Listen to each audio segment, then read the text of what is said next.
Howdy, howdy. We are live on another Friday night to have a live Tex-Trek podcast. This is our weekly show where we discuss the newest episodes of Star Trek. Right now, we're, 60% of the way done through Strange New Worlds. Very Yeah, convenient math there, 6 out of 10. So, yeah, we're yeah, it's continuing that voyage. metric system style. I like it. I know you do too. Yeah, they use the metric system in Star Trek. Even when I was a kid, it bothered me. I remember being 12 years old thinking it was like really weird in Arena when Spock has like the tricorder reading. He's like, they're like so and so yards away. I'm like, you should be using meters, Spock. Season 1 TOS, they're figuring it out. But enough about that. We're talking season 1 Strange New Worlds, right? Right?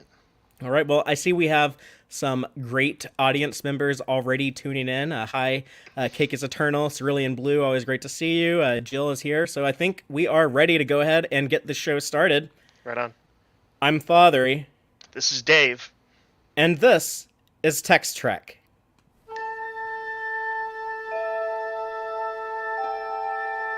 Engage.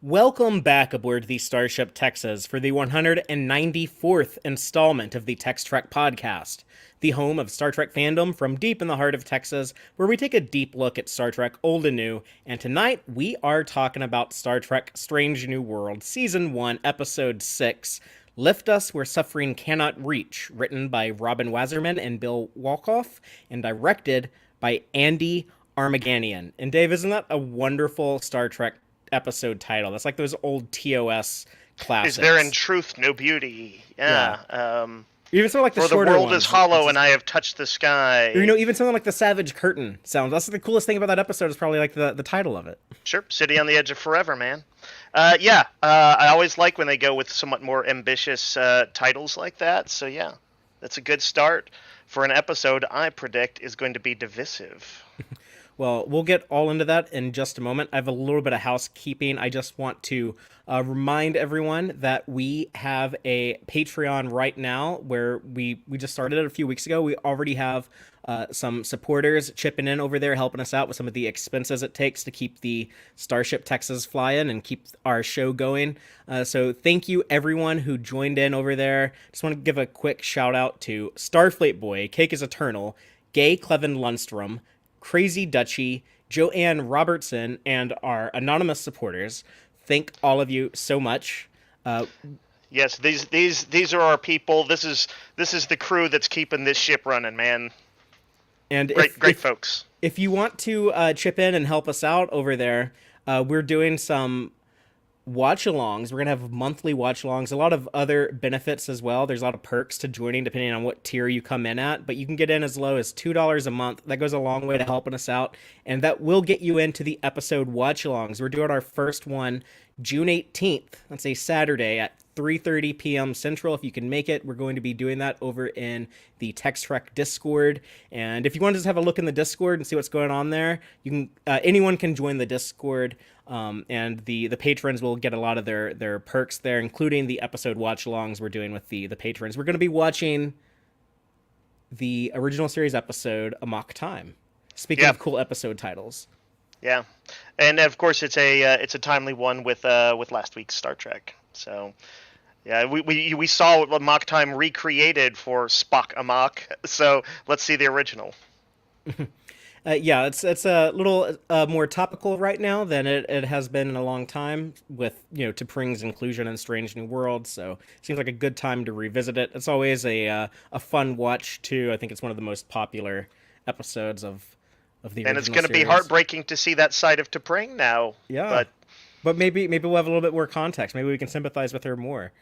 That is Because possible. what We'll happens also if you keep running off and leaving her alone in the bedroom while you're off doing adventures with Captain Pike. That's how you have a fiance who's gonna call up Stawn and be like, "What's up? What's up? What are you doing tonight?" I believe she will understand, Fathery. That should have been a query, Dave.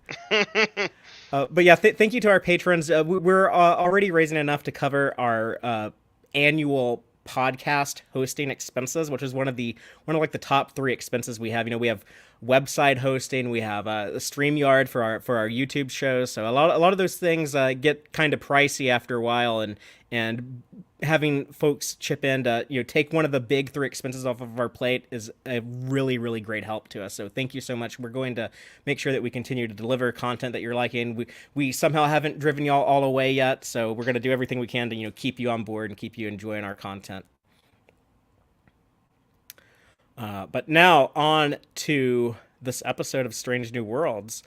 We're each going to give our opinions on it in just a moment. I want to recap it by reading the official synopsis, and then I'll kind of expand on that with spoilers just to refresh the episode for everybody.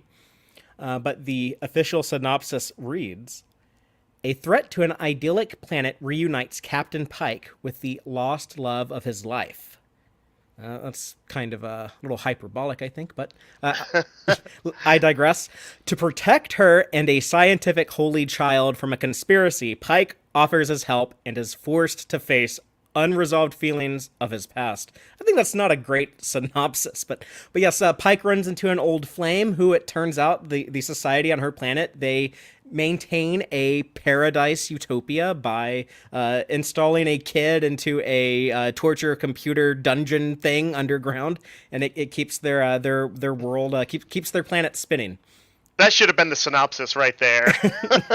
Well, I mean, that would be a little spoilerish, but I want that delivered in the old 90s. Next week on an all-new Strange New Worlds, a child in a torture chamber keeps a planet aloft. We needed that dude with the baritone voice to come in and do that. Absolutely. I don't think either of us could do it justice, but yeah, for sure. I can work on it. Well, Dave, I'm going to go ahead and give my broad impressions of the episode and do the first opening statement, and then I'll ask you what you think. For me, I guess like the big breakaway from this episode, it was intended to have that old school gut punch ending that Trek has done a lot of in the past, but not so much lately. I think maybe like the last time there was something like this was the Cogenitor episode of Enterprise, which that episode has like a lot of problems, but I mean, I remember 20 years ago, that really hit me hard, like that kind of shocking ending. There's also, I guess in season 1 of Discovery, it's kind of a big shocker when they revealed Lorca. Spoilers for Disco season 1, but it's like Lorca was from the Mirror Universe all along. But I felt like a lot of us had saw that coming and stuff. So I think it's been a long time since I had like one of these big gut punch endings like this in Trek. But it's something that a lot of old sci-fi has done. I'm a big fan of the Twilight Zone, like the old 50s, 60s Twilight Zone, and that show really thrived on stuff like this. Dave, you once explained Star Trek many, many years ago on Tex-Trek. You explained Star Trek as stories of compassion plus science together is what will win the day. Mm-hmm. And I think that's a beautiful way of describing it. I've stolen that from you. I use it all the time now. But we also agreed that it shouldn't always win the day. There should be times when our characters lose. And it's like that Picard quote from the TNG episode Peak Performance. It is possible to commit no mistake and still lose. That is not weakness, that is life. And I kind of feel like that is what happens to Pike in this week's episode. And I felt, the pain and frustration that he went through, brought to life by Anson Mount's performance here. The first time I watched this episode, my reaction was very similar to Pike's. I was just like, oh my God, these people are terrible. We got to save the kid. We can't let this happen. And just like the frustration when he's like, oh no, there's literally nothing you can do. So, but the second time I watched it, I thought more about what Allura was saying there at the end when we get like the reveal and, how maybe there's more to consider. There's no suffering on this planet except for one person. At least, stop and think about it. Is that worth it? Would it be the right thing to doom that entire society to save the child? So we get that good old Star Trek moral quandary that I know you're always looking for, and I think a lot of fans really are looking for. where you ask yourself, what would you do if faced with this situation? And there's been a lot of discourse how it's very similar to the Ursula K. Le Guin story, the short story, which I hadn't read until today. Actually, I recommend it.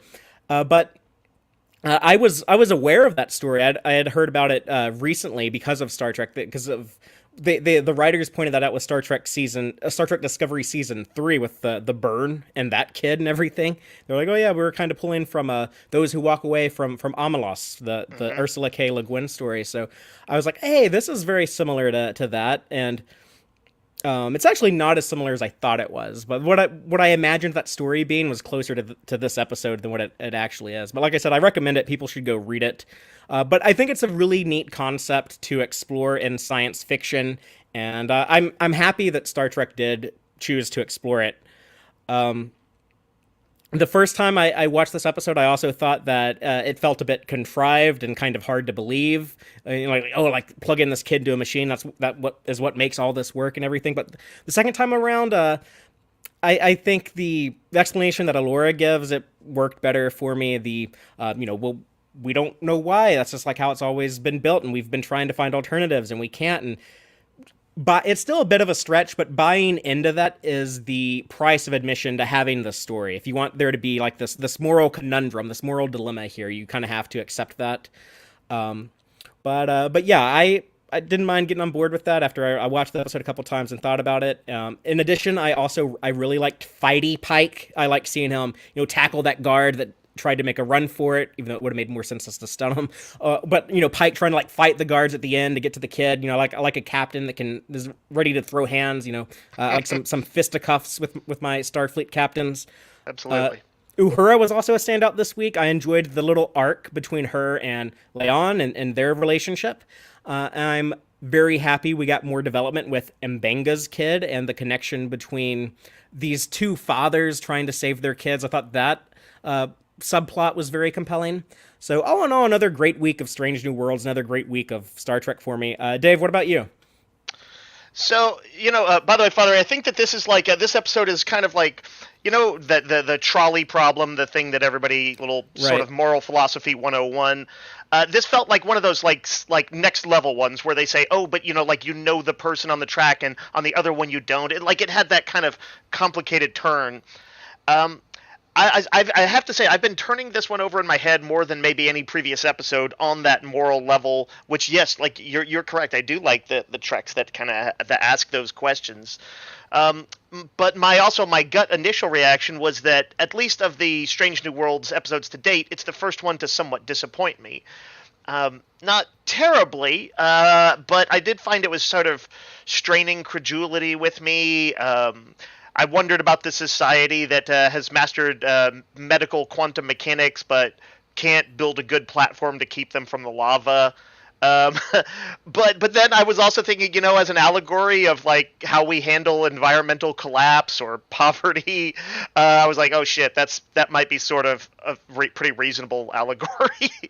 um, and I thought it was like an interestingly kind of like cruel take on the needs of the many outweigh the needs of the Mm. few. This is the one of the truest, biggest mantras in all of Trekdom, and it asks you to think about, oh, does it really?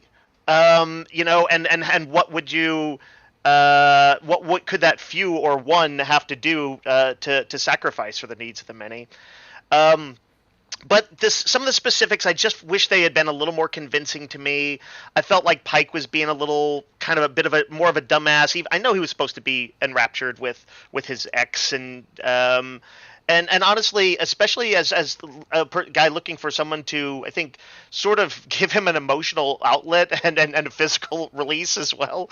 I kind of understand it, but like I was like, Pike, it should be a little bit more on the ball than this. I thought. I did like the nuances that they added of the having a breakaway colony, the of sort of dissenters, the boy's protective father.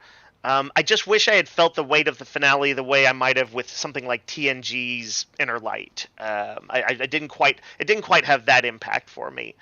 But it is something to say that I've been thinking about it a lot. I like a darker tone sometimes to Trek as a sort of a break, because that's reality. Like Picard might say. I was glad that Mabenga's subplot moved forward so relatively early in the series. In some ways, thank God it did, because otherwise that would have been the darkest of dark endings. that gave us a little bit of maybe hope from it. So yeah, it's an episode, one of those episodes I'm still kind of thinking about. But my second watch, I did enjoy it more, and I think it'll be interesting to see how it stands the test of time. Is this going to be a Tuvix one where people are fighting over it, and in 10 years, and some people think one side is obviously right, and everybody thinks the other side is obviously right?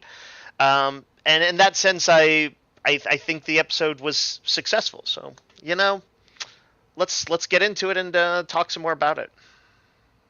Cool. Well, let's go into our episode breakdown then. We'll just kind of start at the beginning and work our way through the entire episode and try to cover each beat and break it all down, and then close out with some final thoughts at the end. But yeah, the Enterprise is arriving in the Magellan system. Pike has been here before. He said 10 years. That felt a little weird to me, because like 10 years ago he was a lieutenant. I would have thought 10 years earlier he would have either been first officer of the Enterprise or it'll just become captain of the Enterprise.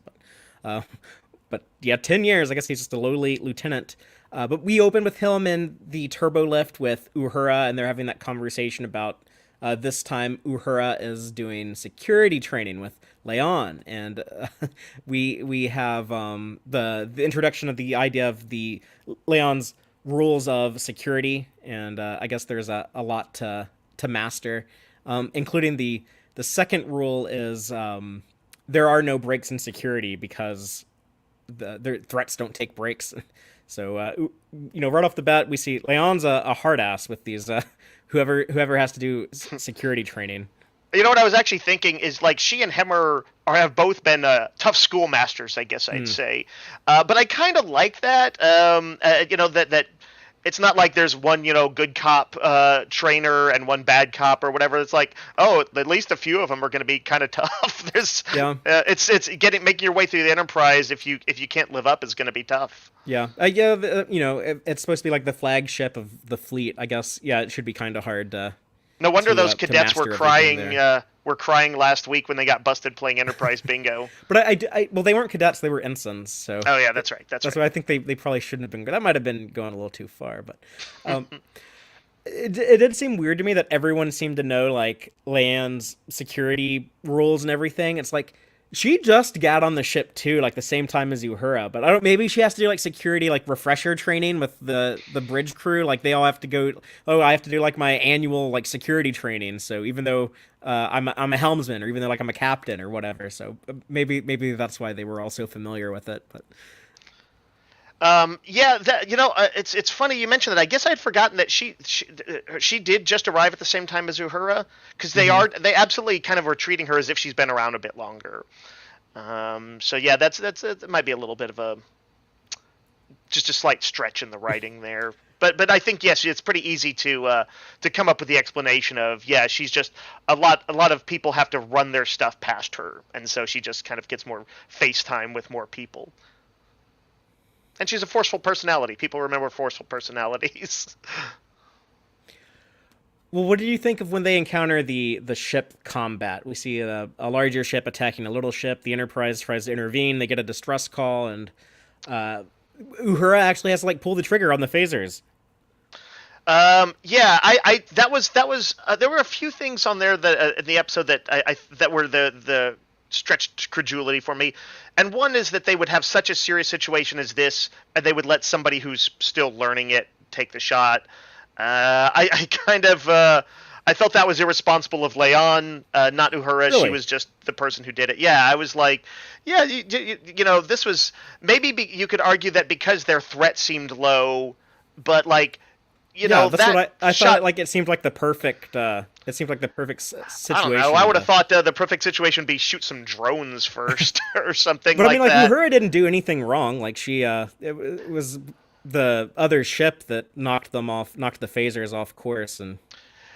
Yeah, I think I was bothered because I also thought that their follow-up, they were just like, oh, let's go visit our guests. It was one of those cases where I thought Pike was a little too blasé about it. I think they'd want to be like, did we kill the people on the other ship? Let's send down a shuttle to check on them, because we don't know what. At that point, they did not know the situation. They could have, sided with the wrong people. Maybe they did, but they didn't seem quick enough on the uptake as I would want the Enterprise and General Starfleet to be. Trying to make sure both sides were potentially treated decently as best they could, even though that yes, they were shooting at him kind of maniacally. Yeah, I disagree. I think that they were really good at like putting like little lines of dialogue in there of like, oh, like they're still firing at us. They shot at us 3 times. Like, oh, well, let's target their weapons. Oh, we blew up their ship because they kept shooting at us and we couldn't hit their weapons. So I actually felt when I was watching it, I was like, oh wow, they did a really good job writing the scene where like they covered all these little bases so that like we wouldn't nitpick about the stuff. But I don't. For me, it actually stood out when I was watching. It's like, oh yeah, they actually did like a good job. I mean, I think they did as best they could on it, but I honestly, I would rather it had been Leon at the firing the phasers, who also got nudged for something she didn't do. Just having essentially a trainee shooting the gun it just looks unprofessional.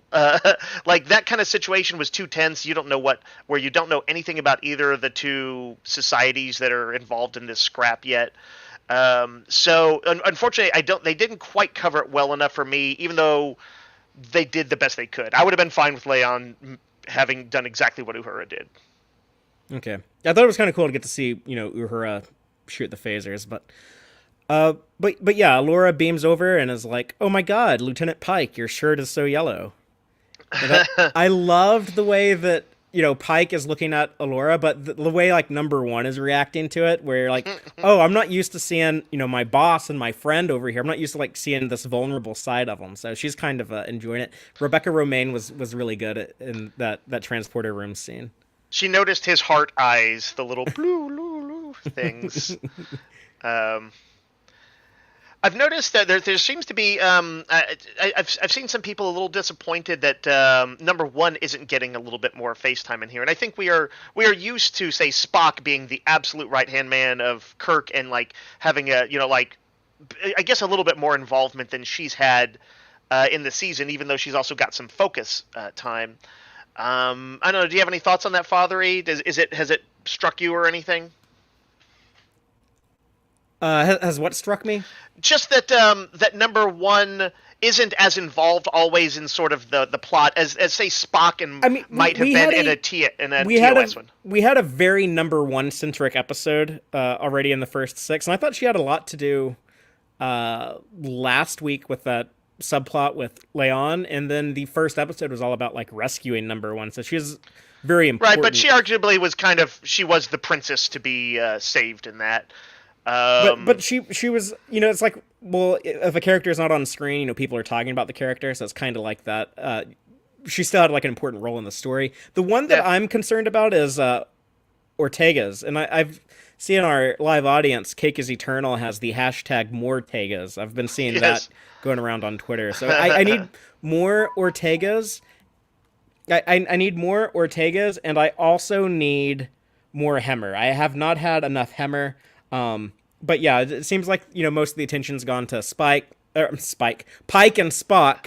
I've done that too. Leon or Leanne. I've been corrected on how I pronounce her name, but by and large, although I've had occasional quibbles with screen time for people, my overall impression is they're doing a really good job of getting to know a pretty wide variety of characters, while at the same time keeping Pike central, keeping Spock central, the ones that we have the most established investment in. So, like, really, I'm actually very impressed with them. But yes, I am also ready for Mortegas.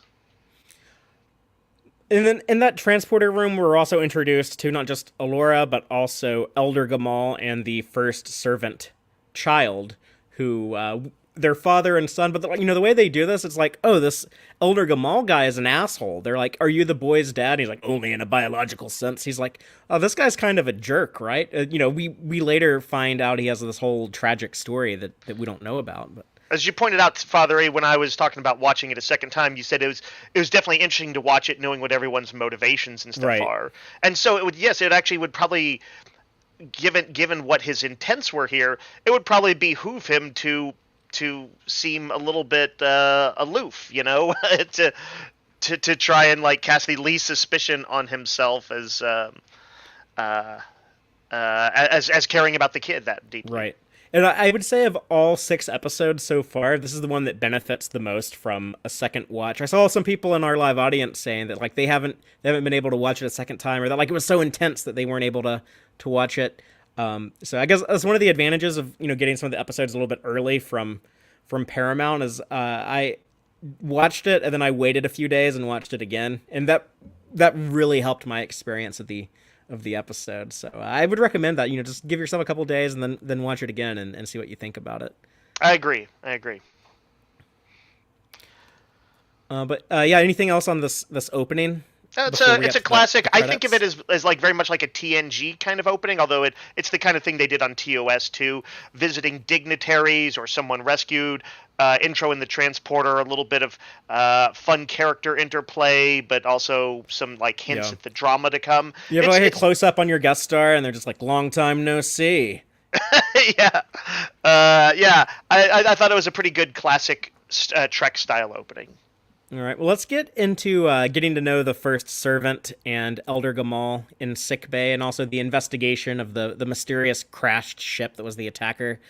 We see Mbenga and his kid, Rukia. Is that how you say her name? He's reading that same storybook with the wizard Pollux and the King Ridley and all that. Yeah, I wish I could say I know how to pronounce her name, but it is I have not. I think it's Rukia. Okay. I thought this was a sort of had some poignant moments in it where she kind of hasn't grasped, because no time passes for her in the transporter buffer. She hasn't quite grasped what the time scale is for him, and like she starts to in this, and I was like, oh, that's rough. She has a sense of sort of like, I don't know, I guess the scale of like her sickness maybe in a way she didn't before, and maybe also to some degree what he's sacrificing to. So yeah, I thought that was rough. I always hate when a kid becomes kind of more cognizant of illness or death or something like that. That's rough. Yeah, that's heavy. Yeah. But yeah, I'm glad that they picked up on the storyline, because after they introduced it in the 3rd episode, Ghost of Illyria, they hadn't brought it up again.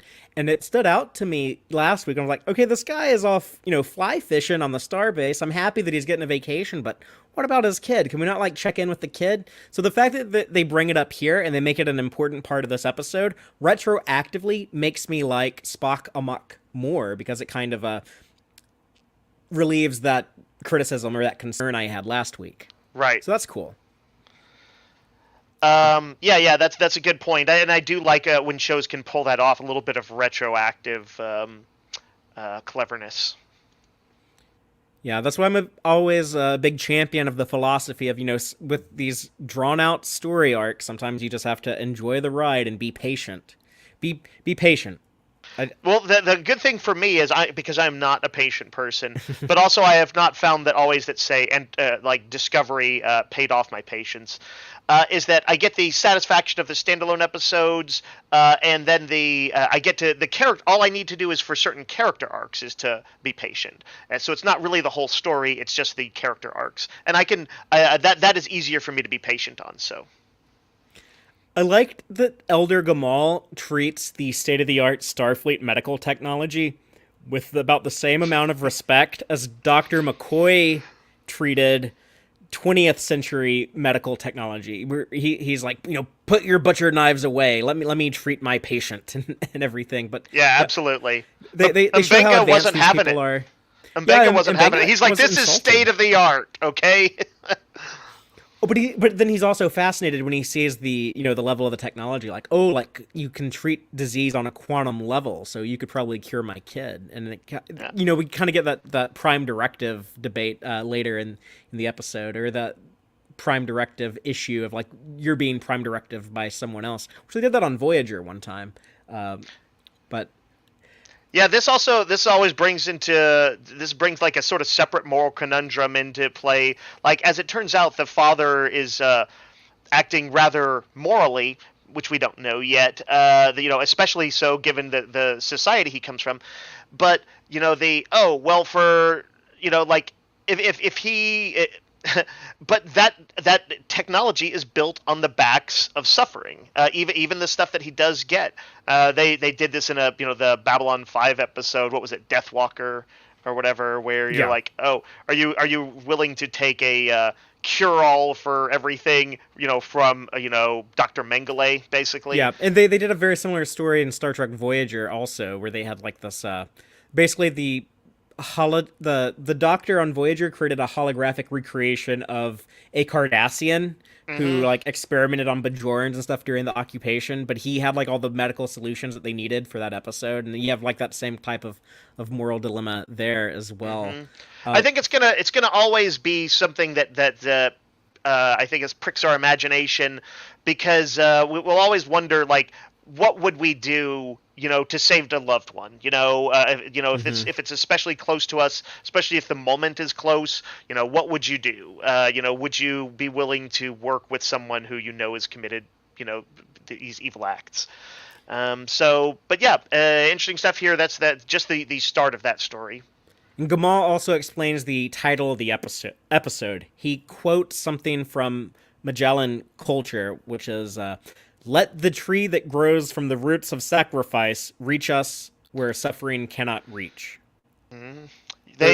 Lift us, sorry. Sacrifice, let me read it again for the podcast. Let the tree that grows from the roots of sacrifice lift us where suffering cannot reach. Which, after you see the episode and then rewatch it a second time, you're like, oh, I know exactly what that means. Pike and the rest of them should have picked up on how often sacrifice comes up in there. Oh yeah, I was sort of expecting something. I hadn't read the Ursula Le Guin story yet. I read it after watching this, but it also reminded me of Shirley Jackson's The Lottery, and this sort of seemingly idyllic scenario that's about to be punctuated with violence. I don't know much about that one. The main thing I know about The Lottery is that it's not about how to win the lottery, and I only know that from an episode of The Simpsons that aired in like 1992. Yes, Simpsons accurately predicting how people think when the lottery comes to Springfield, and people buy the book not knowing what it's about. Right. Anyway, worth a visit, because I think it does have some bearing on this episode too, although not as much as the other. Well, let's get into the investigation with Allura, trying to figure out what's going on with the ship that attacked. But she does bring up, when they have that briefing in the ready room, she mentions their maxim: science, service, sacrifice. Nice triple alliteration there. But I always appreciate a maxim with alliteration. Yeah. So is it like that in Magellan language too? Do they all start with the same sound in their language? But no, it was catchy. Yeah, it was catchy. Don't overthink it. Or when they say 10 years, are those 10 Earth years or 10 Magellan years? I don't know. Right. But Leon, very diligent, very security first, on the ball. Like, nope, we got to investigate this ship. And Allura's like, do you really have to? Like, our people kind of do things ourselves. Like, thanks for showing up, but, we can handle it ourselves. So if you've already seen the episode, and you can probably tell the first time, she's acting a little suspicious. Something's up. Yeah, Something might be trying to hide something, but Star Trek sometimes, there's wheels within wheels sometimes, and you might be trying to hide, like, oh, there's some personal family shame, or there's something that's a private matter that you don't understand, that, it doesn't necessarily mean she's a bad person, but she is hiding something. Yeah, and she has like her first like full-on lie to Pike and the Enterprise crew. She says that the attackers must have been from this nearby colony that's occupied by aliens, but we find out like no, they were just like rogue Magellans who didn't want to live on this planet anymore, and were trying to save kids. But she says like, oh, they're just like some weird aliens. They probably like wanted a ransom. I see in the live audience, Linda Marks says that she was expecting the twist as often as they mention sacrifice. And my partner, Antonia, who watches these episodes also, and she's a big fan of the show. I think she said, that she saw that was Oh yeah, like that kid's gonna die. That's obvious. Like the third or Yeah. fourth time they said sacrifice, like she knew something was up. Right. It's kind of a question of exactly how it all plays out and what it means. And because it was a little bit like one of those, ooh, this is the advanced science that becomes magic, indistinguishable from magic, that was a little dissatisfying to me towards the end of it. But because yeah, I did kind of predict that. So like to make it completely, I think, punctuate the ending strongly, it needs to not make you go, wait, what? Like Well, there's some little effort to explain that there in there that is, final and conversation. So yeah, and let's wait and talk about that a little bit more when we get right there to it. But it is interesting, and I think there's parts about it that actually do work. That because so much of what we do in the world is, you know, we don't always do the research for ourselves and rediscover everything else. A lot of the stuff we do is based on just what came before us and what's already a tradition, and so we'll get to it. We'll get to it. When they go into the ship, and I like that. Oh, the security team goes in first, make sure it's clear, and then Spock and Alora come in later. And so, like this cadet, like you're doing your security training, like you're actually, doing like the risky security stuff. I like that Starfleet doesn't like, just reserve the dangerous stuff for the security people. It's like, no, like we all have to like experience that. We all have to go through that. I kind of like that. And then Leon riding Uhura's ass about like, rule number 3 or whatever rule it was. Let your tricorder do the investigating. The Klingons might have like self-destruct in their ships that would go off if you did that. So it made me wonder when she mentions the Klingon ships that are set to like automatically scuttle themselves if boarded by enemies. What was she doing during that Klingon war? Because they didn't have her on the Enterprise. The Enterprise sat out the war. Spock, That's Una, right. Pike, none of them fought in it, but she probably did. I would love to see that story. The Enterprise was kind of kept in reserve in case things went to down the shitter. No, it was in case like the entire Federation got destroyed. They would be like the only No, Admiral that's what I Cornwell meant. admitted If that things went really bad. Yeah. yeah, like they were going to be like I guess like the preservation of Federation values. I don't know. Right. Something like that.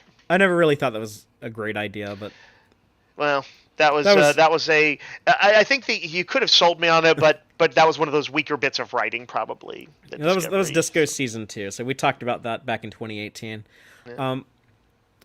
On the ship though, Spock finds he doesn't know what it is at first, but that neural dampener that was going to be used. He's like, oh, this is like child size, so that's kind of rare. This must have been for the kid. And I don't know if was this coin on the ship or did Alora like plant it there. I wasn't really sure what was going on there. I think like, the coin business seemed a little dodgy to me. I guess I assumed that the coin was there because the security guard was interacting with these guys, and it had got somehow left on there. Whatever it is, maybe it was something he gave to them as a show of that. Yes, I'm really with you. I've scarred this. I'm taking a big risk because if she busts me, what happens might happen. And so I don't think she planted it. I think they would have gone ahead and probably shown us that, or later said that she planted it. I think it was just a glitch, Okay. Just a bit of evidence. I like your story of like he did that to like show his dedication, and then I guess like the one that he has later that looks off, that's like a counterfeit that he didn't expect anyone to show me your Right. coin. Yeah.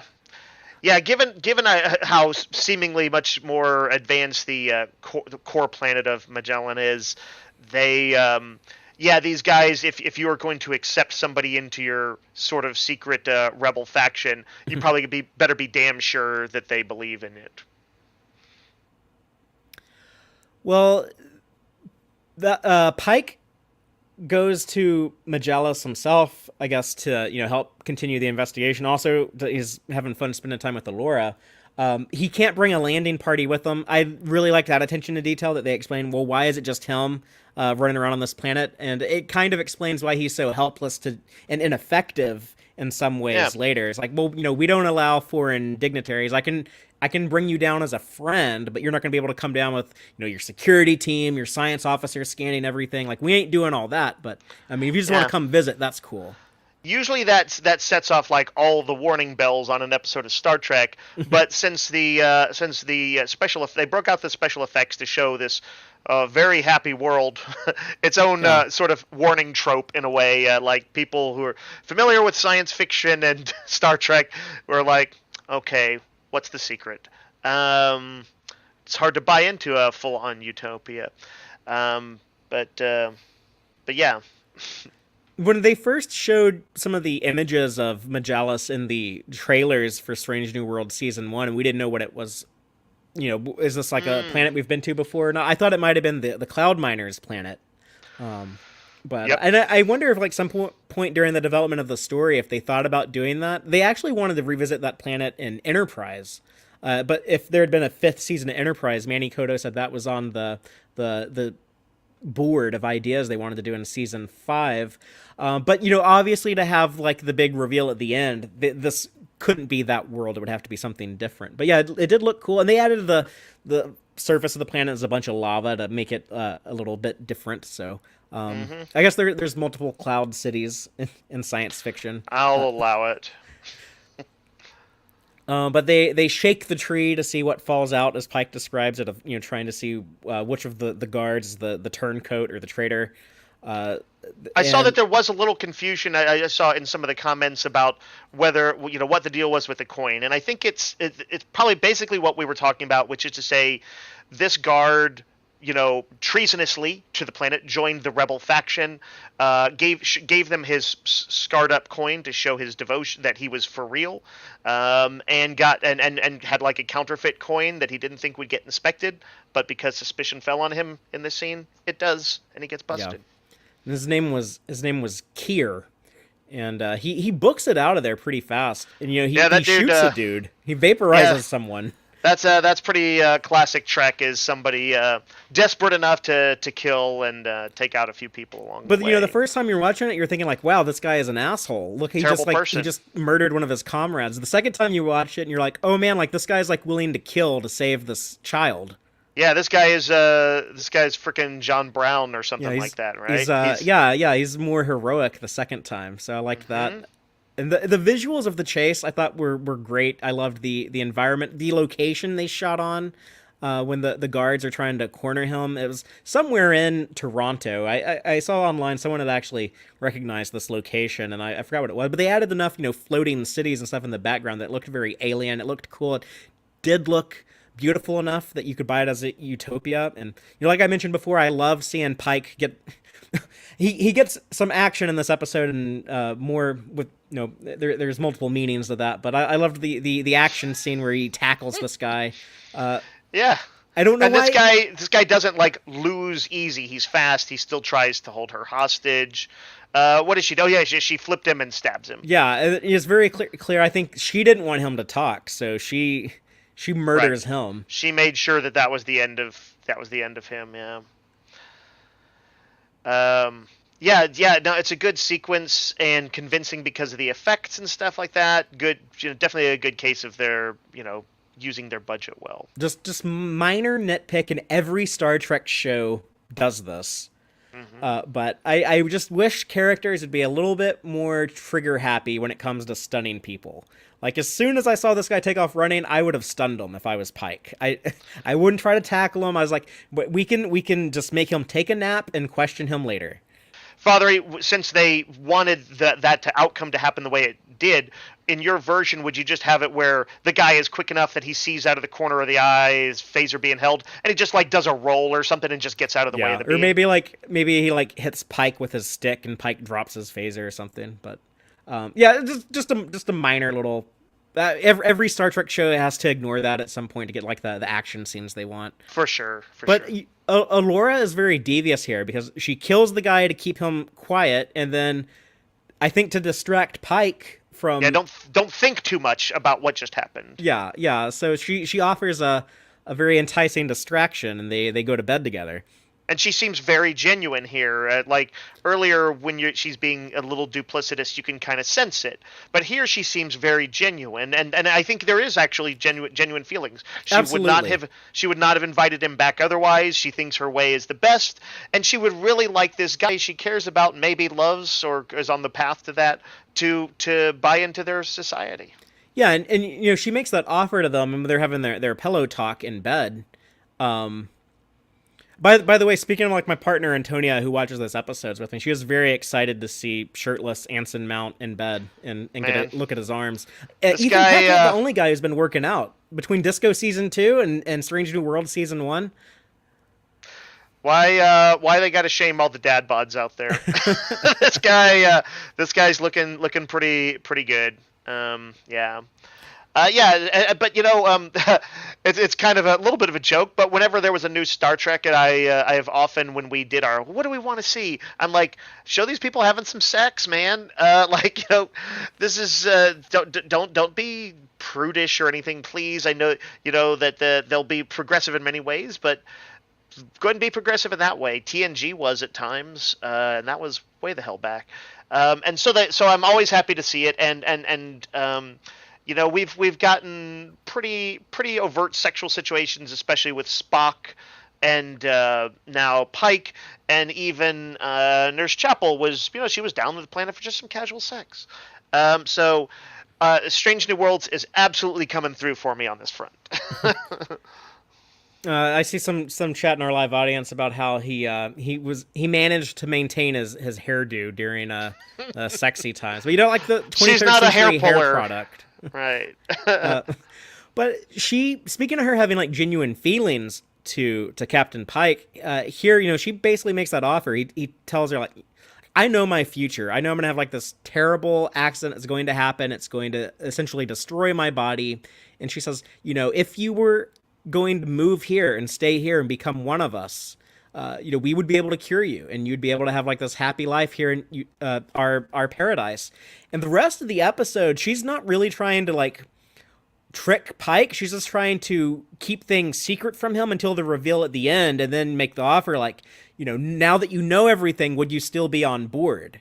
And you see his reaction to that, where he's like fuck no, I'm not on board. But it's interesting to have essentially a villain, an antagonist at the very least, who essentially becomes more honest as time goes by. And she's the antagonist of the episode, but she's a very interesting character. You can understand her motivations. You can still like be really mad at her at the end. I definitely was the first time I watched it, but I also can, in a way, empathize with what's going on from her perspective as well. And I love that they don't bring up the Pike is going to have the radiation accident in the future, and he knows this. I love that they don't bring that up every episode. They did it like the first 2 episodes, and then they saved it until here, where it's very relevant to the story. Very relevant, yes. It's like a sort of flip side to Dr. Mbenga's quandary of like, it's like, well, in many ways, it would really benefit us to get close to this society. It would be great for us, potentially life-changing, life-altering in a much better way, and yet.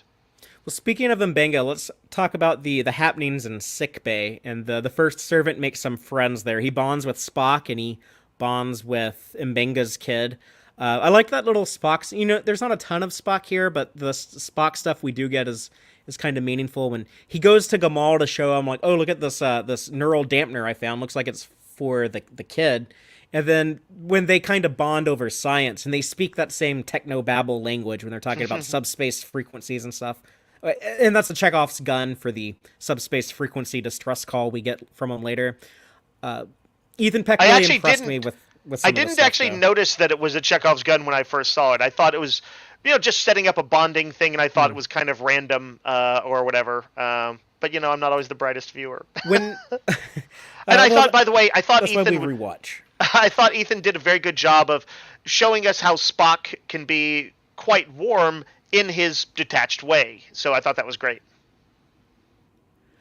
But there's a line delivery in this episode from Ethan Peck that made me just imagine how Leonard Nimoy would do it. It just felt like that TOS Spock when when he tells the kid, he's like, I don't know many kids who would or many your age who understand what was it the Wave degradation, or yeah like it was radical frequency something, and radial or something. Yeah. Anyway, and it then was. when he's talking about like I could rewire this bio bed to deliver my own personalized subspace frequency, and Spock says that would be an impressive feat, but I do not think Dr. Mbinga would approve or would appreciate that or something. But like the way he delivered that specific line, I was like, oh, that was like so like Nimoy. Like when Nimoy would put like that little bit of like the little spark of humanity, and like just like a little bit of Yeah. friendliness Yeah, that it sort of some has. sort of wry, friendly humor, almost what would be folksy for a Vulcan. It Like, kind of makes you appreciate the kid. Little kids can come off as kind of annoying sometimes, mhm, and child actors aren't always the best. But that made Spock liking the kid made me like the kid. right. And I think the kid overhears the grown ups talking about signochemia and trying to use the Magellan technology to treat someone, and that's when he goes and looks for, well, who would have signochemia, and he finds Rakia in the transporter buffer, and they play hopscotch on noble gases. Yeah, that kid was so smart. He just straight up saw what everybody else on the Enterprise have failed to do for months. But it was cool, I guess, to get to see her like actually like do something fun besides just sit in a chair and have your dad read you a bedtime story. She was like I mean, actually getting to like play with a kid. it still ended a little bit sadly with the kid saying, "Hey, I'm sorry, I got you in trouble." But yes, absolutely. Like I think that needed to get shaken up. And it's I think good to see a character who is in a tragic situation as not just a victim all the time, or it's nice to be able to have a little bit of balance to it. Yeah, and I also liked the first servant more here when Mbengo is like, "Okay, do me a favor, like keep that on the down low. Don't tell anyone about that." And then when Elder Gamal comes in, he's like, "Oh, no, I was just looking for a midnight snack. That's all that was going on." And he keeps Mbenga's secret. So they do a good job. These little beats that like make the kid likable, in my Hmm. opinion. But that's when Gamal's like, "Well, we got to get out of here," and that he goes to do his like transporter escape stuff. But before we get to that, let's talk about Leanne and Uhura security investigations. I like that scene in the mess hall. We get Sam Kirk back, but Uhura's like having to like just slam down this ramen because she doesn't get enough of a lunch break while she's also like working on a pad also, and then Sam Kirk being like, "You should tell Leon that you need like an entire hour lunch break," and Leon's like, "Why don't you just tell me yourself?" And he's like, "Oh, I'm conflict adverse." Yeah, I was very happy to see Sam back being the kind of doofus that Yeah. I'm already enjoying. And he was trying to be cool with Uhura. He talked to her, of course, on the planet in the what was it or on the comet thing too. Does Sam have a little? Does he have a thing for Uhura? I don't think he necessarily has to. I'm just I suddenly think he's popped into just my head. friendly. I think I, he's married with kids at this point. I mean that doesn't. oh right, yeah. Uh, Well, Depending on your dating style, that might not be a factor. But could be. um, But I yes, at the I very didn't least, read it that he seems like a friendly, slightly doofy guy, and yeah, I like his I like his presence. yeah. He's just kind of like the guy at work who's like always making like corny jokes and stuff. Yeah, that's exactly right. But they have the stolen data chips that Leanne took. That's another one of her rules of security is know when to break the rules, know when to bend the rules, which I guess is a bit of a Starfleet tradition. But I kind of, if they're gonna like do like these very like propaganda type tropes, I kind of don't like. Do we really need to like continue like pushing that in our pop culture that like sometimes to like fight crime and do these investigations you got to know when to break the rules, and Yeah, it bothered me a little bit. We can back off I of that. guess yeah, it's security is not necessarily police work on a starship, and I assume it doesn't seem to function quite the same.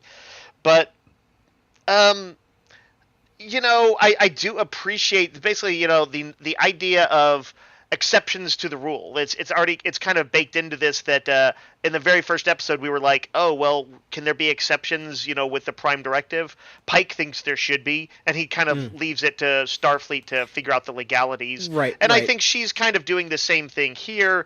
Like broadly speaking, I like people who are not super. Like the letter of the law must always be obeyed. Like that is a good thing to not be. Right, and I love to point out, sometimes in Star Trek you have to disobey the Admiral and steal the Enterprise to go save Spock. I like that being in there. It just, this felt like a little too coppish to me. But I love that Uhura, who has just been so annoyed at like this woman who's been riding her ass this entire time, and then here like she gets her opportunity to show off. And when she not only decrypted everything on the data chips, but traced the language back and made the big discovery, like, oh, this alien colony, this Prospect 7 colony, they are Magellan in origin. They have like the same root language. And when that happens, she's earned the respect of Leon, and she becomes a lot warmer and nicer to her. What do you call it? Hemmer and Leon are like the reindeer in Rudolph the Red-Nosed Reindeer. If you prove that you can do your job or go above and beyond, then only then do they accept you. They're hardcore. Well, I like that Uhura has the specialty, but she's showing how like she can use it and like it's kind of like engineering, making like these different systems talk to each other, or it's kind of like here in security. I was able to figure out who these people are in our investigation. So I like the way that they're using her skill set and as she's traveling to different departments. Well, yeah, I definitely agree on that front. I think that in a way that they just didn't come up much in the original show. They are showing that communications in this future and things that derive from communications are actually among the most important things for figuring out a complicated situation. And, sometimes it's that communications also comes with cultural insights. That was her figuring out in the first episode how to kind of talk down that guy that got loose on the ship. And I think as a philosophical thing, as a conceptual idea, the idea that communications would be so key to a kind of utopian future, it makes sense that she should have this kind of enlarged role. It's a very good aspect of the new show. And when Uhura makes this discovery, it kind of raises another question. They're like, oh, this planet Prospect 7, it's a Class L planet, looks like kind of a shithole colony. Why would people leave paradise and go over here? Why is this going on? Well, like that was it, and we know that one guy earlier. What did he call it? A hellhole before he died, or something like that. Oh, but these security guy. Floating hell, right? Doesn't he say like the floating hell? Something like that, and you're like, what even is he talking about? Must be something pretty everything bad. Everything looks pretty peachy to me. Yeah. Also, Pike being like, why did you interrupt my date and make me come back to the ship to be told this? Like, his hair bristles and rises with anger.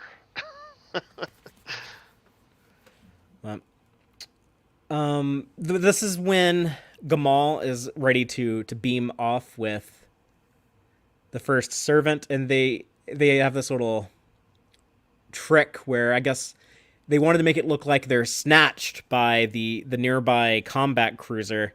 But instead, this was all orchestrated by Gamal. We learn later, like, oh, he had the bio patterns. That's why that other ship was able to lock on so quickly. And they're actually, I guess the ship blows up to make everyone think the kid is dead, but he's actually been stored safely in a cargo container. I don't know what the next step in Gamal's plan was going to be. Obviously, this is all just stuff he had to come up with on the fly. The original plan was they would have been captured at the beginning of the episode if the Enterprise hadn't interfered. It's interesting. He didn't do anything like, I guess he would have potentially had the opportunity to ask for like sanctuary or something like that. Although the kid didn't, he wanted to fulfill his duties. So he would have like fought against it, and that would have made a very complicated situation. But they didn't like ask for sanctuary or anything like that. But yes, I think it just he wanted him immediately off the radar as quickly as he could. I guess was at least the first step in the plan of whatever he was trying to do ultimately. What was your reaction when you saw that ship blow up? Um, I was sort of somewhat reminded that this is actually sort of one of the things I didn't like, I guess, in a way that earlier in the episode I thought they were blasé about wrecking the ship of some sentience that they didn't really fully know their deal, and all they had then was the word of an X on it. But there were You know, people who like kept shooting at them. right? No, that's true. That's true. But like sometimes people shoot at villains, war criminals, and other people too. They desperation drives people. Enterprise should know that. At least enough to. I wanted them to have been a little bit more on the ball on it. But yeah, like at this point, I was definitely interested to see where things were going. I was like, I am not quite sure what is up. I don't know quite who to trust at this point, and I think they wanted it to be that moment where you're on a precipice where, oh yeah, for sure, why can't I say her name? But Pike's ex, the one, the lady he just slept with, Alora. yeah, Laura seems a little dodgy, but these guys seem dodgy, and I don't know quite where to go with this. So still at that point. Did you think the kid was a goner? Did you think that like he was on that ship when it got destroyed and was gone? Um, not the way Pike had to explain it to her, to Allura. I kind of felt almost immediately that. Oh, that's a good point. They're not technically exes. Um, but the way he was explaining it and trying to say, "I'm so sorry," and she's like, "This is the end of everything," and I was like, "I don't think that kid is dead." I was just like, but just the fact that they had to have Pike sort of soft pedal the death of a kid and say like, "Oh, you'll get over it." That was kind of his. That was kind of his vibe. It's like it's stuff's gonna still keep floating, right? And she's like, "No, no." I suspected he was alive, but that's okay. I don't need for them to trick me all the way up until to the very last second on that kind of stuff. It's okay for me to be suspicious. That's when it got really weird to me when she's like, "No, like our cities will fall from the sky without our child, without our first servant." I was like, "Okay, that seems a little weird to me." But I think here when I was, I guess, the most confused, this is when things start getting explained. We find out there's more to Gamal. He was actually part of this conspiracy to remove the first servant from Majalis. And it's all Uhura. She's the one who figured this all out. She's like, "Oh no, you had the bio scans." And he's not like entirely cooperative. So it makes me wonder like if he had just trusted the Starfleet people a lot sooner, if he might have just been able to like tell them at the very beginning, what was going on and request asylum or something, and they would have helped him. So, The connection between, I'm sure the connection, but immediate thing that he saw between Allura and Pike made him extremely nervous about that. That's true. That would have been the first thing he saw in that transporter room. He's like, "Oh my god, he's making googly eyes at my sworn enemy. I cannot trust these people." Yep. And then Uhura goes and busts the rebel.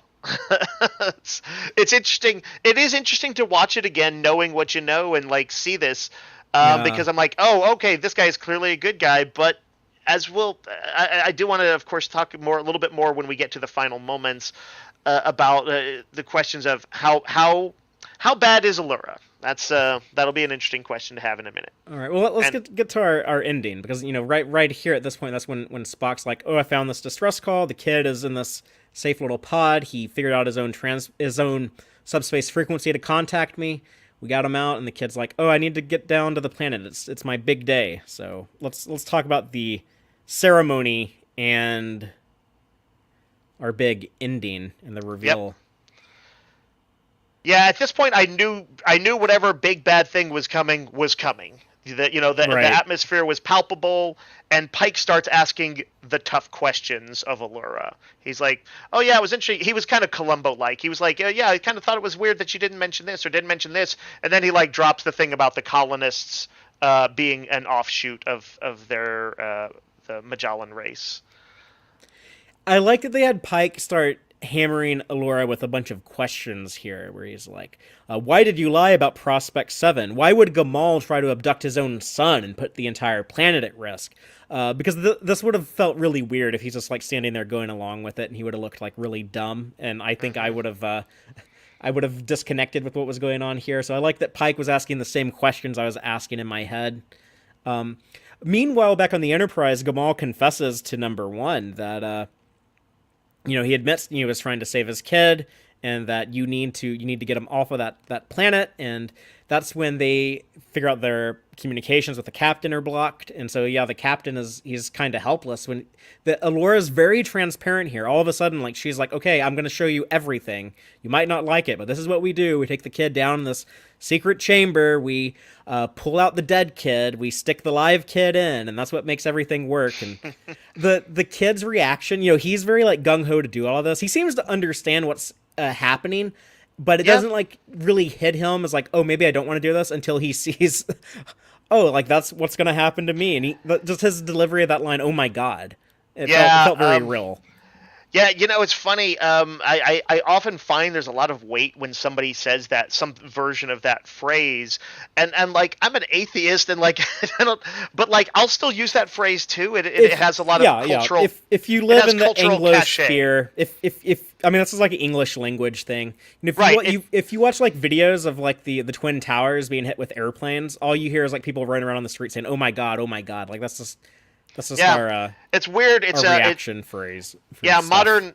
I know old style curse words were all about sort of certain blasphemy and speaking about the gods and stuff like that, and that's one that's sort of remained in our culture, almost no matter who you are.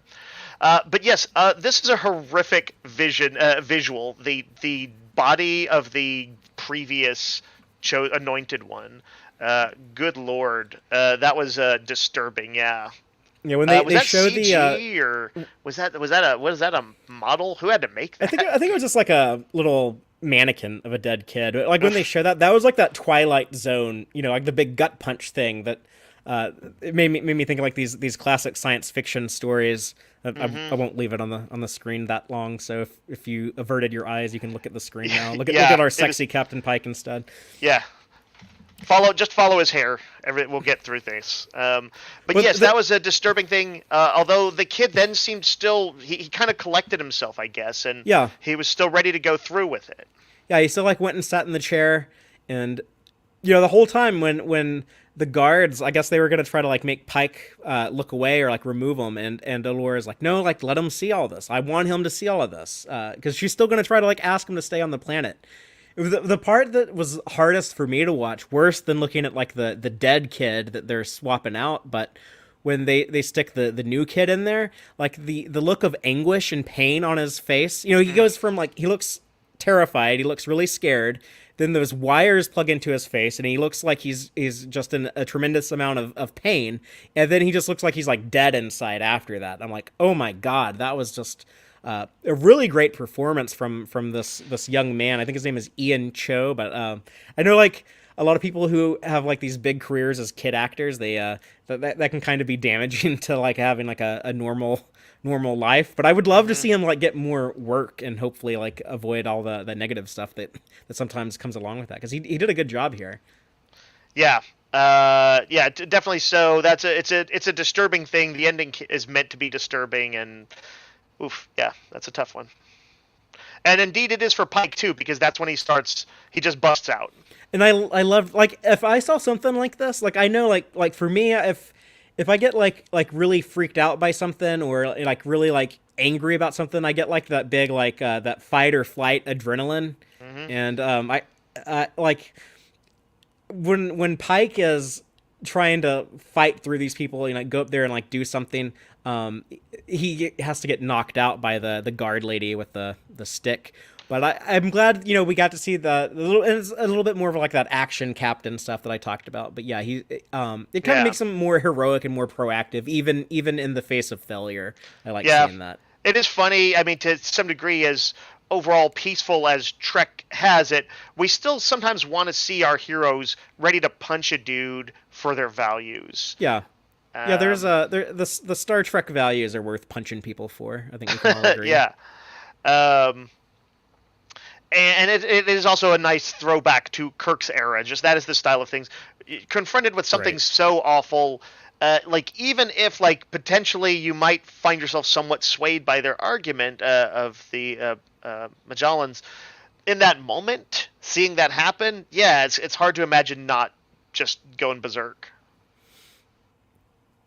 Well, he wakes up in Alora's chamber, and this is where she makes her ultimatum with him, like, you can accept all of this and stay here and be a part of our wonderful, beautiful planet, or you can go off to that terrible future that you're terrified of.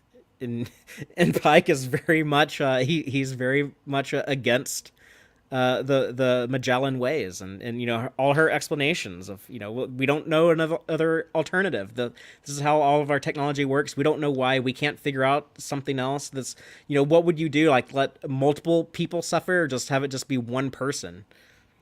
Yeah, this was an interesting thing. There was her exact lines in here. I felt like were really meant to impact us as a 21st century audience, Mm-hmm. and I wondered if it like seemed to like I was like, well, in the sort of post scarcity Federation future, that's I don't know that her words would like sting Pike too much because I think broadly they have done probably a lot to eliminate among all the Federation members poverty and suffering, but like you would almost have to know anybody who knows history has to know that pretty much any member species of like the Federation probably built itself up through the same as humanity did with suffering and exploitation as part of in some way, shape, or form a key part of society. And so that's where I felt like she had an interesting point. If you could stop the suffering of what millions and millions of people across the world with a single person suffering, if that person might if someone is going to suffer anyway, isn't it better if it's just one person and not millions and millions? I mean, that is the question, and no one wants to say, "Oh yeah, that kid deserved it," or "That worked out great," but it does call on us to look at ourselves. Yeah, yeah, it makes you think. What if that actually was the option? And in our real world, we can kind of apply this to real life. Like, Sure. those of us that live in the developed world, developed nations, and Hmm. to use that terminology, we tend to have like pretty cushy lives compared to the majority of humanity. But yeah, stuff like people don't really think about that a lot. Uh, Right. That still a lot of the things that we take for granted are sort of built on exploitation of other nations. Um, Yeah, like you know, slave labor to get chocolate. Like, oh yeah, this is a really cool Crunch bar I bought at the gas station. Like, it might have been like a 9-year-old slave was like digging up the chocolate to make it. right. Cheap goods bought from overseas.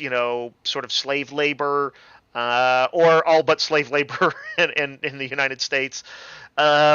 So yeah, it is. It's hard to be if not impossible to be an ethical consumer in this. Uh, we all try and do the best we can, and try. But yeah, we don't want to fall in the lava, the metaphorical lava. Right. Jill in our live audience is asking, why the fuck are they living on a lava planet anyway? Why is it so important to stay there? And I had some questions like that too, but I think what they're telling us is that their technology doesn't work outside of like that system that their elders built. They don't build. Right. They don't know how to have like um the same It's ability as on like another world. If they had to build all this from scratch, they right. don't It's they don't know. essentially. Yeah, Magellan is like home to some sort of supercomputer that does a lot of the heavy lifting for them. Yeah, I would Uh, assume that like the kid having like the quantum mechanics installed in his brain, like that had to be done on Majalis. You couldn't do that off on Prospect 7. Even if you tried to build machines there, you wouldn't have the same like infrastructure that these elders built. It is extremely convenient, but like it's I very said, hand like wavy. yeah, but you And have to but buy into that if you want this conundrum to work here at the end. right. I always think about the movie Signs by Shyamalan. I've never seen it, but Um, yeah, M Night Shyamalan. I'm going to. I mean, you know what happens in it, right? You know the gist of it, I Fathery? I know that like there's aliens, and I think if you put water on them, they die or something. Correct, That's correct. all I know. I've always wanted to see it. The only relevant thing here is that people have often wondered, because it's not explained in the movie, and I'm not defending that necessarily aspect of. I like a lot of the movie, but they're like, why would aliens cross, who have this amazing technology, come to Earth, which is like, what is it, 75%, 80% water, whatever it is, Right. when that's a vulnerability of theirs. And I'm like, I think it's actually the imaginative, if you want to answer that question, if you want to like really think about it, it's like, maybe they came here because it fulfilled some religious reason for them. It could have been like almost a manifest destiny arrogance. Like there's many cultural reasons why you might go to a place that's dangerous, that you could subjugate, even if it meant, being, but putting yourself at risk. And I think sometimes I'm willing a little bit sometimes to hand wave some crazy technology like they have in this, because yes, there are cultural reasons why someone might do something that doesn't seem logical. We are often very illogical species. Yeah, and I questioned this a lot less, the second time I watched it. I guess I was not as fuming angry as I was like the first time I watched, so I was able to pay like a little bit more attention to Alora's explanation, and I was like, well, yeah, so I can kind of see it. And Star I'm Trek gonna has start had like wearing some. an Allura was right shirt, and I don't know if I'd go that far, but Star Trek has had some pretty like hand wavy technology before. I mean, like the whole idea, like how like holodecks or transporters work. So I don't know if that justifies like doing like one more on top of like all these others that we are asked to buy into every week. But if you like the story, then I think it's an acceptable price to pay. And in this case, I liked the story. yeah, it was something that as I thought about it more, I liked more. I had a little bit of frustration that they didn't essentially win me over a little bit more as far as some of the hand wavy stuff, but um, I like its conundrum. So yes, I'm willing to allow it. I'll allow it. And when Pike tells her basically, you can take your paradise planet and go to hell. We see her, break down and cry. She was like, "Oh, I really liked him. I really wish that he just would have stayed here and been one of us." So she was Yeah, genuine. Like this, there's he was beamed up. Like there's no like performance here or anything. She like genuinely wanted him to stay. right. I thought there's an interesting. I know that well, there's still Mbenga's finale, but Pike's final shot, looking out the viewport or whatever at the drinking wine kind of bitterly. It seems He's like as drinking he whiskey, I think. or whiskey. Yes, that's right. Sort of reflecting on it, I couldn't help but think that his bitterness was still in this place of comfort with booze to drown his tears and stuff like that, and that all of that was something that humanity had to struggle to get to the point where he could have the comfort level he does in Yeah, this. it's probably a different way of suffering than how people suffer on Prospect 7. I'm sure it is. But yeah, shall we talk about Mbenga? Yeah, so speaking of Prospect 7, Gamal requests that they transport him there. So he's defected to Prospect 7. I like that even though he, lost his kid here, which is unimaginable tragedy, I'm sure, but he's still going to stay in the fight. He's like, I couldn't save my kid, but maybe I can save the next kid. And he's also come around on sharing his technology with Mbenga and helping to develop it. He says it's not a cure, but this is the first step to getting the cure for little Rakia. Yeah, I don't know how exactly they'll continue to handle this, but I was very pleased to see some forward movement on it. That it didn't have to just be a binary, oh, either we accept the cult-like society's help, or and along with all of the bad stuff that comes with it, or we don't. Like, oh, there's a little bit of middle ground found here where the offshoot is who knows a lot of their stuff is able to help out. And it would have sucked if after like going through all this stuff and he's actually like working against the Society of Majalis, if he would still like stand by their rules and be like, I Oh cannot share man. technology with anyone. Yeah, well, I guess if like the rebels are intense enough to call it like a hell, that he By the way, if this was Le Guin's thing, they would be the ones who walk away from Right, Amalus. of Amalas. If they're that intense about it, they probably don't buy into some of the other philosophical underpinnings either, like the isolationism and sort of xenophobia. Syrian Blue in our live audience ask or Cerulean Blue. Sorry if I said that wrong. But Cerulean Blue in our live audience asks an interesting question: Is the split of colony Split off colony. Is the split off colony eligible for Federation membership? I would think so, maybe. So maybe that would like help them out. I mean, they seem... Yeah, that's a sort of technical question as to like what counts as a as a big enough society or world or whatever to get their thing. I would think that there's a good case to be made for it. Yeah, they should reach out to the Federation for help with that. Or would the Federation be like, we consider your colony and Magellan like all part of like one society, and we can't interfere with your internal matters, so we have to stay out of it. Here's a grimmer thought, Fathery. They're like, we would like to in some way, as she said, hopefully maybe sometime in the future things can get better, and their medical technology would be an amazing addition to the Federation. It could help so many people, and they may be like, in the promise of that, the possibility of that, whether it's in 10 years or 50 years, is worth not letting in their colony that they don't like and might keep them from joining us. That's like I don't know. That's too dark. I know. I'm sorry. I would. It's the kind of thing that it's a Babylon 5 conundrum in some ways more than a Star Trek conundrum. I also liked how they explained this little additional piece of like the Prime Directive when Gamal tells Mbenga, before when he's being more confrontational, he's like, I can't help you, we have rules against that. Your people have similar rules. And Mbenga says, not when it comes to medical intervention. So I like that they make that canon that the Federation will violate the Prime Directive and help people out.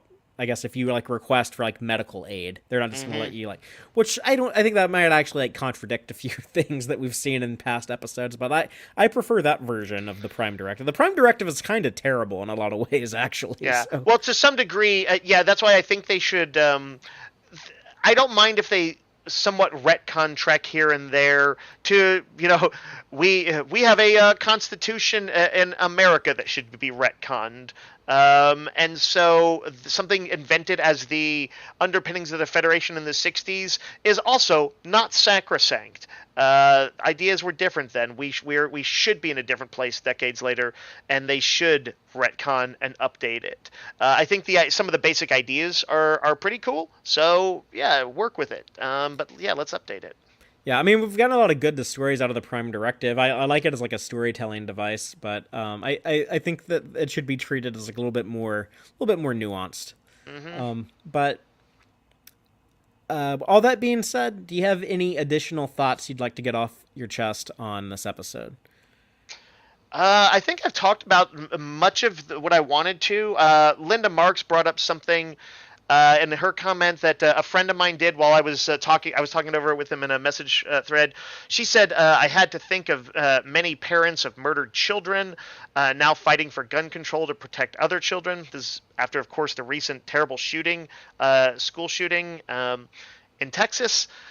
And that was the very first thing that my friend mentioned to me when he messaged me. He said, "This is the GOP willingly sacrificing children for the prosperity that they broadly enjoy," and I think that is absolutely something that one could take from this episode. Oh yeah, I didn't think about that, but that might be just applicable. And also I feel like they're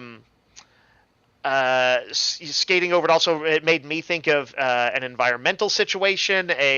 We want to maintain our standard of living, but we are not willing to change anything to, even if there's a lava precipice below us, that if they happened, say those rebels had gotten that kid, they might have all fallen into the lava. So essentially, they are on a knife's edge all the time. If they ever fail to do this, it seems like it'd be catastrophic for them.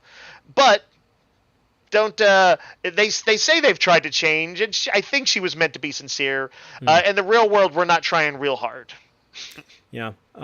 Maybe they could have hammered that in a little bit more if the kid is delayed to being installed in that chair, and so like one of those floating islands like has to be evacuated because it starts to fall apart, or something like that. And maybe they could have made that seem like a little bit more urgent or something. But I don't have anything else on this episode, so at this point in time, I'd like to go ahead and go into the Gorn Eggs section of the show. That's where we talk about the Easter eggs, in jokes, and continuity connections we thought were worth pointing out.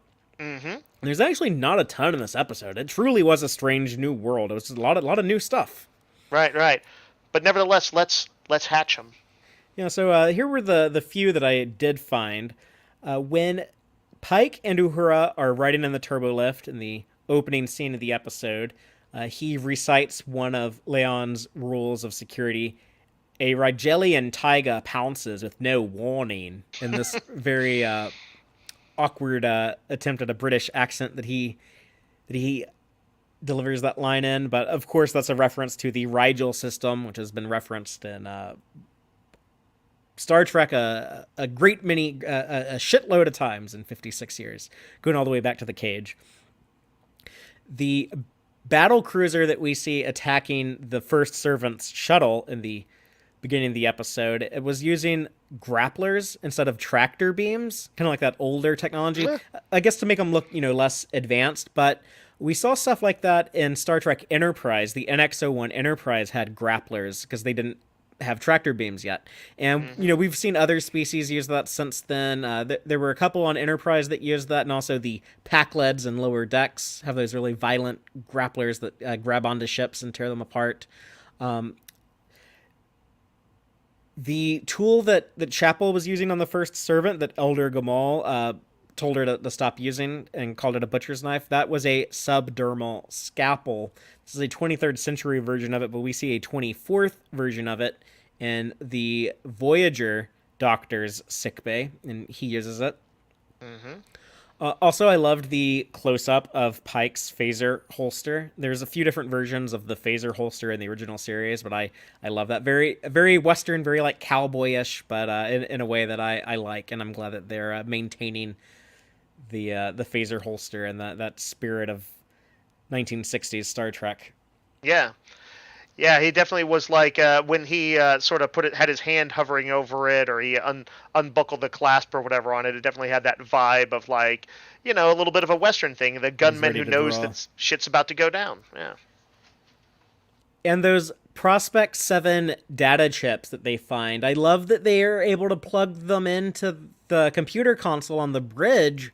It looked like in the original series, we saw that at like the science station in front of Spock, and also in their conference room, and like all over the ship, they always these little cards, and we saw some of that in early Star Trek Discovery.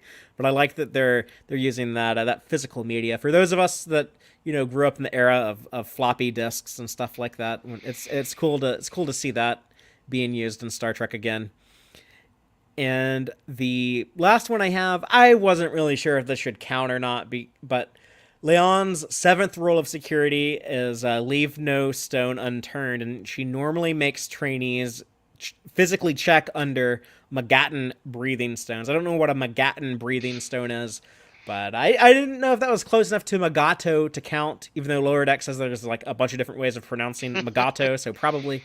But yes, the Magato, the horned ape from the original series episode of Private Little War that everyone loves, right? We all love the Magato. I think we can agree on this.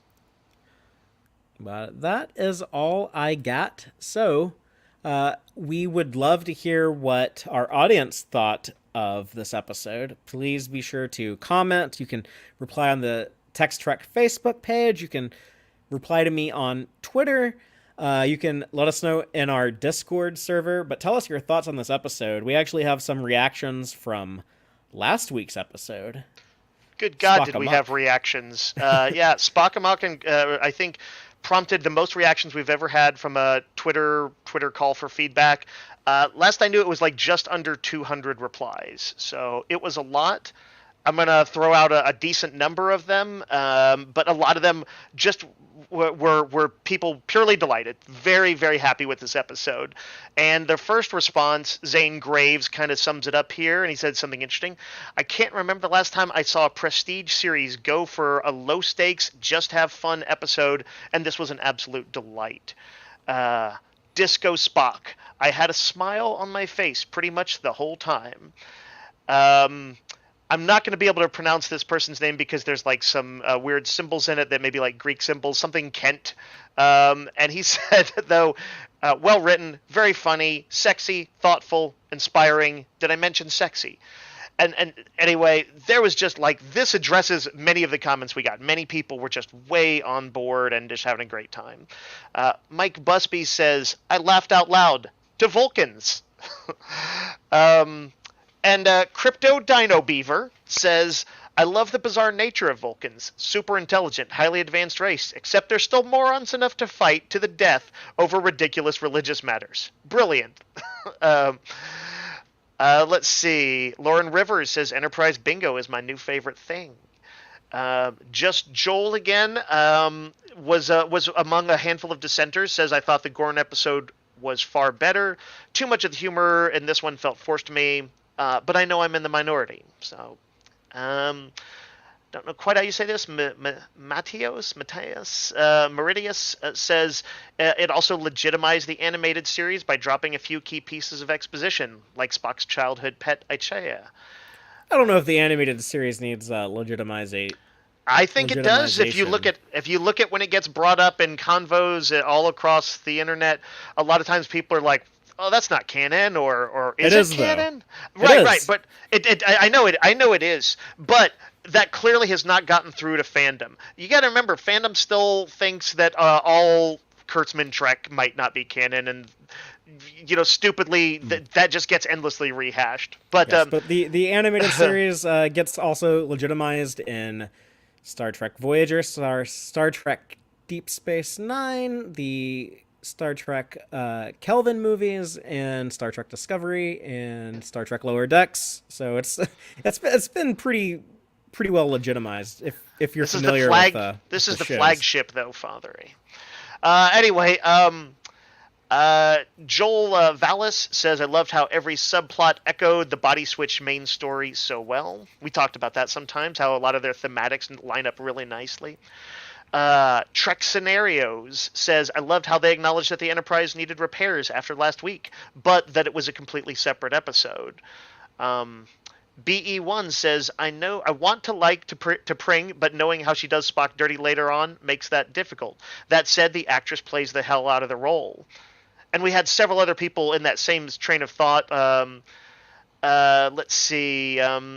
Deb, says, I'm loving the Spock to Pring relationship so much that I'm disappointed at its eventual outcome. John Porter says, agreed with every appearance of T'Pring. It's sadder that they couldn't make it work. And James Buchanan says, if this keeps up, I'm going to end up liking T'Pring enough to start a petition to retcon Amok time. I mean, hey, T'Pring gets her way in that episode, so it all works out well for her. It does. It's just that at that point we didn't know that we could possibly really be on her side. I think we were so on board Spock. I'm all for it. I'm like, you go, girl. You go marry Ston. The folks who do the podcast Women at Warp did a very good assessment of her character at one point, I thought, and made me really rethink some of the notion of her seeming villainy. So, let's see. MC says that the episode gave Leon a reason to be fun rather than stark and cold, and let's be honest, she needed that. And let's see. Say Speech says, though, as far as the relationship stuff goes, shipping Spock and Chapel. And then had the little icon of an actual chapel. Lastly, I just wanted to sum it up with the very low-key response from Bill Huey, who simply assessed the episode as amusing. Let's wrap it up with that one. That's a good one to go out on, but Thank you, everyone who joined us live. Thank you, everyone who is listening later. We do appreciate you. And speaking of Amok Time, we're doing a watch along for that. If you want to come in and help us out on Patreon, please do. You can come in as little as $2 a month, and that will get you into the Amok Time watch along we're doing on Saturday, June 18th. But otherwise, we will go ahead and sign off. If you're checking us out live right now, be sure to go over to Starfleet Boy After Dark. In 1 hour, we're going to be over there talking about the other Star franchise. Their Obi-Wan Kenobi show also had a new episode this week. But we will be back on another Tex-Trek podcast show next week. You can check that out live Friday night at 7 p.m. Central, or listen wherever you get your podcast. And until then, as always, live long and prosper, y'all. Listen to the Tex-Trek podcast through Apple Podcasts, Google Podcasts, Spotify, or at tex-trek.com. Like us on Facebook at facebook.com/tex-trek. And follow Fathery on Twitter at TXTrek. Please support us by liking our videos and subscribing to our channel on YouTube. Thank you and take care.